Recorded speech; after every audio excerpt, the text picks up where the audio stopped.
I'm Dr. Rode from Mobilant. Wow, I can't believe a Trifold Mini Velo could actually get this good. It has an electronic group set and weighs about the same as an ultra-lightweight carbon road bike. Isn't this absolutely incredible?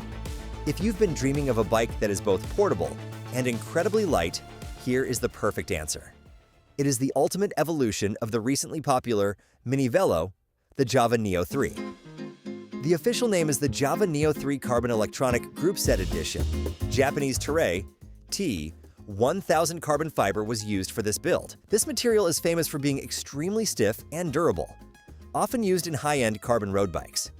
Now let's take this bike out for a commute. Wow, there's no need to even fold it and push it around. Haha, it's so light, you can just carry it by hand. My commute is about 20 kilometers. The ride quality was definitely superior to an aluminum frame. Maybe it's because of the carbon, but it really filters out those fine vibrations from the road. I love the lighter weight, but the improvement in ride comfort was what really impressed me. The launch price is $1,398, which is roughly the price of an entry-level carbon road bike. Plus, there's an elastomer on the rear frame to absorb road shocks one more time. With this setup, the comfort for your backside is guaranteed. Also, the Java Neo 3 Carbon is designed so you can install a bottle cage on the left fork. So I went ahead and installed a carbon bottle cage. Doesn't it look great? Deca hydraulic disc brakes are used here with 140mm rotors. To be honest, the braking power is more than enough. It performs so well that I felt stable even during fast descents. The front uses a hollow 50T chainring with lightweight crank arms, allowing for high-speed cruising. I was hitting 30 kilometers per hour quite easily. As you can see, because the bike is so light, you can reach your average speed very quickly. In the back, there's a massive 11 to 40T cassette. Wow, this is straight out of a mountain bike! The cassette is large, but it's also well skeletonized for weight reduction, and surprisingly, it's a 12-speed system. You could say this bike has almost no rivals in its class. The rear derailleur uses a wheel-top electronic group set. Let's listen to the shifting sound. Exciting, right? The touch of the buttons feels great, and the shifting speed is incredibly fast. If you hold the button down, you can shift through multiple gears continuously. The gear ratio is as high as an MTB, so on hills, it felt like the bike climbed just by resting my feet on the pedals. I don't think you'll ever have to get off and push this bike up a hill. The wheel-top system operated very smoothly. I really liked how it shifted without putting stress on the chain or cassette, no matter when I triggered it. Now, let's look at how to charge it. With the bike folded, look at the back of the rear derailleur to find a rubber cover. Open that up and you'll see the magnetic charging port. You can charge it using the USB cables included with the bike.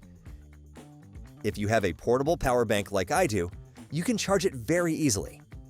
On a full charge, you can shift about 20,000 to 25,000 times. In terms of distance, you'll need to charge it once every 600 kilometers to 800 kilometers. If you ride once or twice a week, charging once every 1 to 2 months is typical. Due to the nature of wireless systems, the battery can drain slightly even when not in use. If you haven't ridden for a long time, I highly recommend charging it before your ride. You can check the battery level by pressing the shift button. Green is 40% to 100%, blue is 10% to 40%, and red is below 10%. If it's red, you need to charge it immediately. Since it has 16-inch wheels, the acceleration is great, but it might lack speed maintenance. To compensate for this, 30mm high rims specialized for maintaining speed were used. It uses 18 spokes in the front and 24 in the rear, fewer than most road bikes. Thanks to that, the air resistance from the spinning spokes is greatly reduced. Also, the ratchet sound is very sharp and aggressive. The tires are 16-inch road tires, 16 by 1 and 3/8 inches, 37-349. The recommended air pressure is between 65 and 110 pounds per square inch. I'll open the valve cap and add some air now. Unscrew the Presta valve and give it a quick tap. You have to press the valve once like this for the air to flow in properly. It might feel a bit bouncy, but to prevent punctures, I pumped it up to 100 pounds per square inch. For general use, 80 pounds per square inch will give you a balance of a smooth ride and puncture protection. One thing to note, some parts on these bikes aren't fully tightened from the factory. Make sure to tighten them to avoid any rattling noises. Okay, done. The seat post on this Trifold is also made of carbon. I actually had a long carbon seat post break on me before, so I was a bit nervous. But since this is an OEM carbon seat post designed with strength in mind, I think it's safe to use. Use it with peace of mind. Man, it looks amazing. One downside is the rider height limit. The seat post length is suitable for riders up to 178 centimeters. If you are taller than that, you'll need a longer aftermarket seat post. The saddle quality on the Java Neo 3 Carbon is also excellent.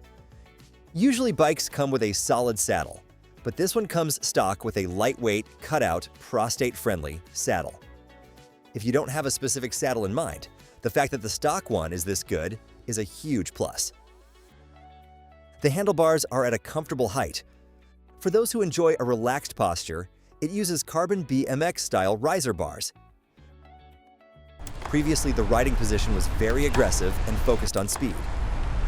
These bars increase air resistance slightly, but they are much better for long-distance touring. Thanks to this, it's great for riding with an upright back. Even more surprising is that the handle post is also made of carbon. Wow, this is my first time seeing a carbon handle post. The carbon weave peeks through, making it look very premium.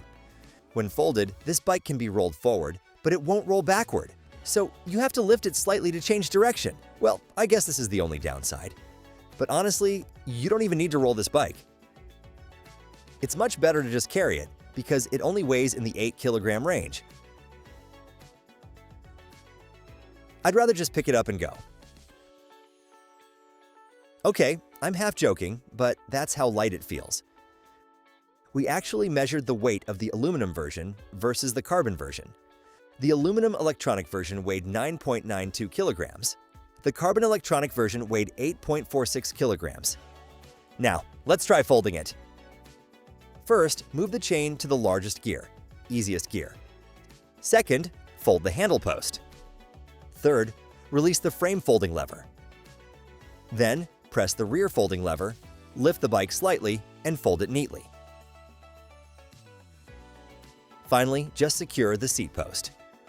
And we're done. The pedals feature a quick-release design on one side, and this updated version was just released. If you rotate the axle ring, you'll find a groove. Align it and press to install or remove the pedal. Extra rubber rings are provided, though you likely won't need them unless you lose the original ones. The attention to detail and build quality of these pedals is impressive. Hope this Java Neo 3 Carbon review was useful. Don't forget to hit the like button, subscribe, and let me know your thoughts in the comments.